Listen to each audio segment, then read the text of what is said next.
고성군이 정부의 각종 정책과 교부세 산정의 기준이 되는 인구 5만 회복에 사활을 걸고 있습니다. 안간힘을 쓰고 있는 지자체의 노력을 취재했습니다. 창원시가 마산 해양신도시 민간복합개발 시행자와의 협상을 종결했습니다. 우선 협상 대상자 지정 취소는 청문을 거쳐 최종 결정됩니다.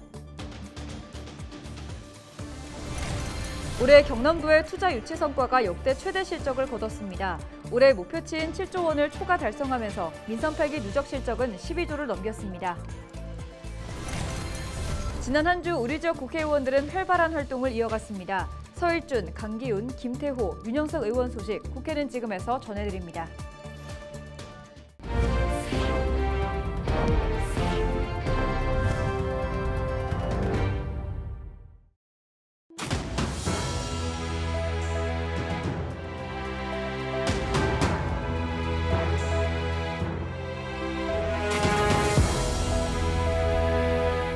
시청자 여러분 안녕하십니까? 헬로티비 경남뉴스입니다.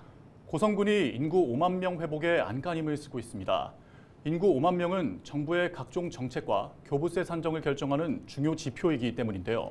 고성군은 주소 갖기 운동과 공공주택 확대 등으로 인구 늘리기에 나서고 있습니다. 보도에 표영민 기자입니다. 6일장이 열리는 고성의 한 전통시장. 한창 사람들이 많을 오전 시간이지만 사람들로 북적했던 예전과는 달리 지금은 사람들의 발길이 뜸합니다. 청년들이 떠나고 그나마 시장을 찾던 노인 인구가 크게 줄었기 때문입니다. 엄청 옛날에는 많았지. 고성 6일장이다 크면 발로 못 디딜 정도로 그리 활성화됐지. 고성군 인구는 지난달 말 기준 49,400여 명으로 5만 명대가 무너졌습니다. 지난 5월 4만 명대로 처음 떨어진 후 회복을 하지 못하고 있는 겁니다. 인구가 5만 명 이하로 떨어지면 현재 2명인 도의원은 1명으로 줄고 지방교부금 배분도 줄어들게 됩니다. 내년부터 상향되는 부단체장의 직급에도 영향을 미칩니다. 고성군이 5만 명 회복에 사활을 거는 이유입니다. 고성군은 인구 유입을 위해 주소 갖기 운동을 진행하고 신혼부부와 청년 지원 등을 확대합니다. 또 근로자 기숙사와 공공주택 보급 등으로 정주 여건 개선에도 나설 예정입니다. 근로자들을 위한 고성형 기숙사 요거를 80동을 저희들이 80호를 계획을 하고 있습니다. 그래서 요게 아마 되면은 그 지역에 있는 근로자들이 고성 읍내에서 이렇게 생활할 수 있는 그런 여건이 만들어질 것으로 기대가 됩니다. 인구 5만 명 붕괴로 정부의 각종 혜택이 줄어들 위기에 처한 고성군. 내년 1월 전까지 다양한 정책으로 인구 늘리기에 안간힘을 쓰고 있습니다. 헬로티비 뉴스 표영민입니다. 영남과 호남, 대구와 광주를 잇는 달빛 고속철도 건설을 위한 특별법이 국토위에 상정돼 심사가 진행되고 있습니다. 올해 안에 법안 통과 여부가 확정될 전망입니다.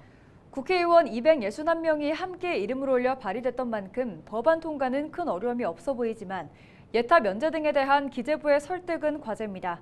박군수 기자입니다. 대구와 광주를 잇는 달빛 고속철도 건설을 위한 특별법이 지난 8월 국회에서 발의된 데 이어 15일에는 상임위인 국토위 전체 회의에 상정돼 본격적인 법률안 심사가 시작됐습니다. 역대 최다인 국회의원 261명이 이름을 올린 만큼 무난한 통과가 예상되고 있습니다. 지난 16일에는 홍익표 더불어민주당 원내대표가 대구를 찾아 영호남 수건 사업에 대한 적극적인 지원을 약속했습니다. 특히 기획재정부가 부정적인 입장인 것에 대해서는 경제성 논리로만 접근할 수 없다는 데 의견을 같이 했습니다. 예타를 정식적으로 하게 되면 수도권 이외에는 지방에는 예타 통과하는 직사업이 없습니다. 그래서 국회에서 결정을 해버리면 기재부는 따라오게 돼 있으니까. 이 모든 길이 서울로만 연결돼야 경제성이 있기 때문에 예타로 그렇죠. 하면 어렵지 않습니까? 예. 그래서 저는 그런 이 지방의 그 거점 도시들이 서로 협력하고 연계돼서 시너조건을 내는 이런 동서간의 철도 연결이나 도로 연결이 매우 중요하다는 거고요. 홍 원내대표는 이달 안에 법안이 국토위 소위를 통과하고 올해 안에 정기국회까지 통과할 수 있도록 하겠다고 말했습니다. 달빛고속철도는 대구에서 합천, 남원 등을 거쳐 광주까지 이어지는 총 연장 198km를 잇는 사업입니다. 사업비 4조 5천억 원이 국비로 투입돼야 하다 보니 정부 살림을 맡은 기획재정부는 예타 면제에 신중한 입장입니다. 특별법의 연내 통과를 위해 정치권의 협력과 적극적인 설득 작업이 필요한 시점입니다. 헬로티비 뉴스 박근수입니다. 겨울철이면 우리나라를 찾아오는 귀한 손님이 있죠. 바로 멸종위기종인 두루미와 재두루미입니다. 매년 이맘때면 시베리아에서 두루미떼가 날아와 철원 평야에서 겨울을 나는데요. 하지만 계속되는 민통선 북상과 개발 요구로 인해 생존의 위협을 받고 있다고 합니다. 정승환 기자가 취재했습니다. 길쭉한 목과 다리, 우아한 자태를 뽐내는 새 한 무리가 벽실을 주워 먹습니다. 멸종위기 2급이자 천연기념물 203호인 재두루미입니다. 국내 최대 두루미 서식지인 철원 평야엔 매년 수천 마리의 두루미와 재두루미가 찾아와 겨울을 납니다. 철원 지역은 드넓게 펼쳐진 곡창지대로 먹이가 풍부한 데다 사람의 발길이 적은 민간인 통제구역이 많아 철새들이 안심하고 휴식할 수 있기 때문입니다. 매년 수천 마리 수준으로 관측됐던 국내 재두루미 개체수는 지난해 만여 마리로 늘어나는 등 증가하는 추세입니다. 멸종위기 1급인 두루미 개체수도 늘어났습니다. 하지만 두루미들은 여전히 생존을 위협받고 있습니다. 민간인 통제선 북상과 개발로 인해 서식지가 훼손되고 있어서입니다. 머릿수는 늘어나는데 살 곳은 좁아지고 있는 겁니다. 북상을 하게 되면은 지금 두루미가 이용하고 있는 농경지나 이런 것들이 이제 개발 압력이 굉장히 높아집니다. 특히 이 두루미와 재두루미 같은 경우는 사람의 영향에 간섭에 되게 민감한 동물이다 보니까 계속 서식지들이 점점 좁아지는 나쁜 경우들이 발생하고 있습니다.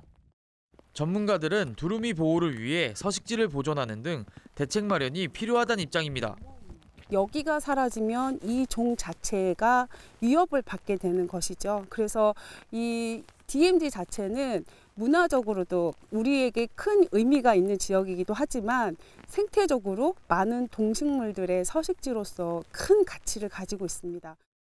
이런 가운데 두루미 보호를 위한 관계기관의 보호 활동도 이어지고 있습니다.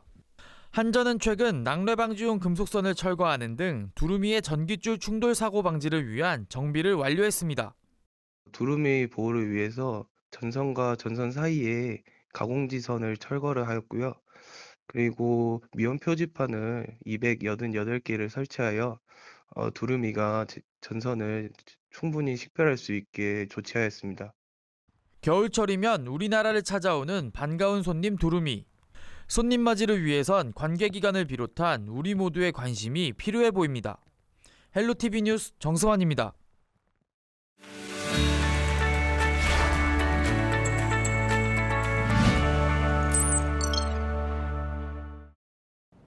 우리 지역 국회의원들의 활동 소식을 전해드리는 국회는 지금입니다. 내년 3월부터 거가대교 평일 출퇴근 시간 통행료가 할인됩니다. 서일준 국회의원은 지난 16일 박안수 경남도지사, 박정우 거제시장과 함께 간담회를 열어 거제시민 통행료 할인을 논의했다고 밝혔습니다. 요금이 적용되면 거제시민들은 아침 7시부터 9시까지, 오후 5시부터 8시까지 거가대교 통행료의 20%를 할인받게 되는데요. 통행료 감면이 추진되면 연간 출퇴근 시간대 거가대교를 지나는 32만 대의 차량이 혜택을 받을 것으로 예상됩니다. 강기훈 국회의원은 20일 보건복지부 상임위원회 예산안 심사에서 약자복지 예산 2,400여억 원을 증액했다고 밝혔습니다. 증액된 예산은 노인 일자리 확대와 발달장애인 지원센터 운영, 어린이집 보육교직원 인건비 지원 등인데요. 특히 경남권 공공어린이 재활병원 건립과 창원 사회서비스원 설립 등 지역 현안 사업 예산도 확보됐습니다. 강 의원은 어려운 재정 여건이지만 약자 복지를 위한 예산이 반영될 수 있도록 최선을 다하겠다고 밝혔습니다. 김태호 국회의원이 17일 거창 충효회관에서 산청, 함양, 거창 합천군 9곳의 향교 관계자와 간담회를 열고 전통문화 계승과 발전 방향을 논의했습니다. 이날 참석자들은 향교가 유림 고령화로 지자체 연계사업 등의 어려움을 겪고 있다며 향교 사무국장 재정 지원과 향교의 전통문화 계승 활성화 방안 등 지원을 건의했습니다. 김 의원은 지역 전통 문화의 계승 발전을 위해 향교별 공통 건의사항을 꼼꼼히 챙겨보고 정책으로 반영될 수 있도록 노력하겠다고 전했습니다. 삼선의 윤영석 의원이 국회 첨단전략산업특별위원회 위원장에 선임됐습니다. 윤 의원은 20일 특위 전체회의에서 국민의힘 양금희 의원의 구두 추천으로 새 위원장으로 선임됐는데요. 특히 위원장 교체는 전임 요일동 위원장이 국민의힘 정책위 의장을 맡아 사임하며 이뤄졌습니다. 이날 회의에서는 국가첨단전략산단으로 지정된 7개 지역의 전력 용수 공급 관련된 관계부처 보고가 진행됐습니다. 지금까지 우리 지역 국회의원들의 활동 소식을 전해드리는 국회는 지금이었습니다.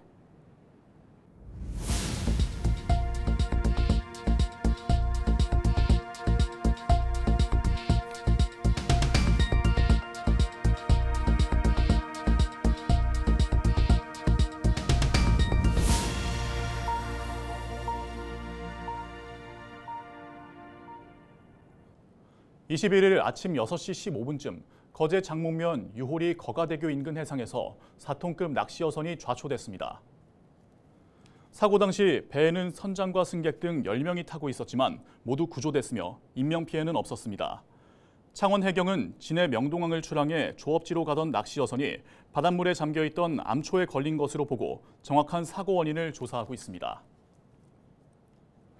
마산 해양신도시 개발사업 공모에서 우선 협상 대상자로 선정됐던 민간개발 시행자의 협상이 종결됐습니다.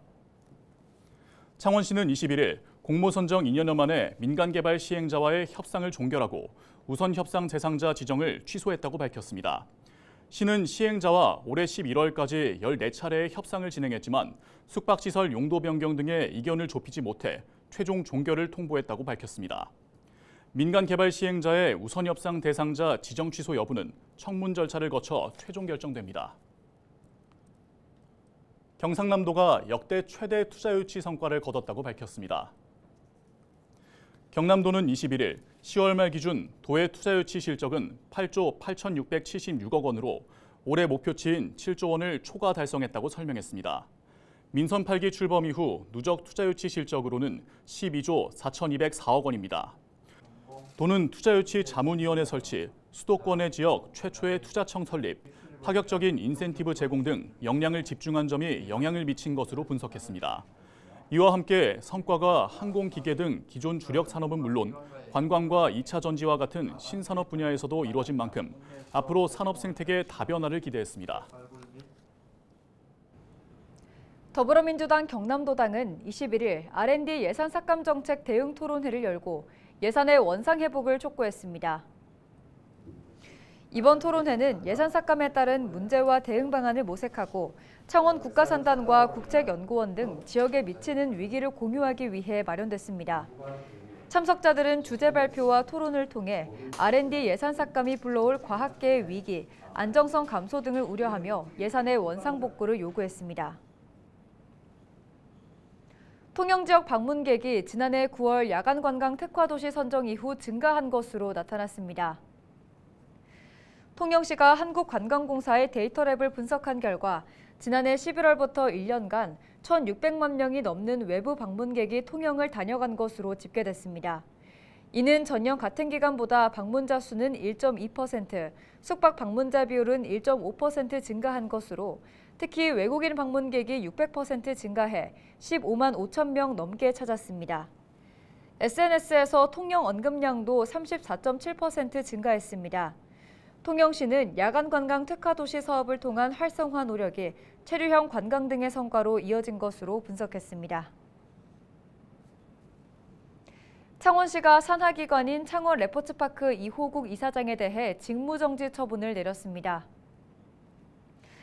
창원시는 이 이사장이 임용 과정에서 채용 서류를 허위 작성해 제출하고 취임 후에도 다른 법인 대표를 겸임한 점 등을 직무정지 이유로 본 것으로 알려졌습니다. 이에 대해 이 이사장은 창원시의 표적감사라며 수긍할 수 없다는 입장입니다. 급성호흡기 질병인 백일해가 경남에서도 빠르게 퍼지고 있는 것으로 나타났습니다. 20일 기준 경남의 백일해 환자는 61명으로 전국 환자 130명의 절반 가까이가 경남에서 발생했습니다. 환자 대부분은 초등학생이며 창원시 마산회원구를 중심으로 발생이 많았습니다.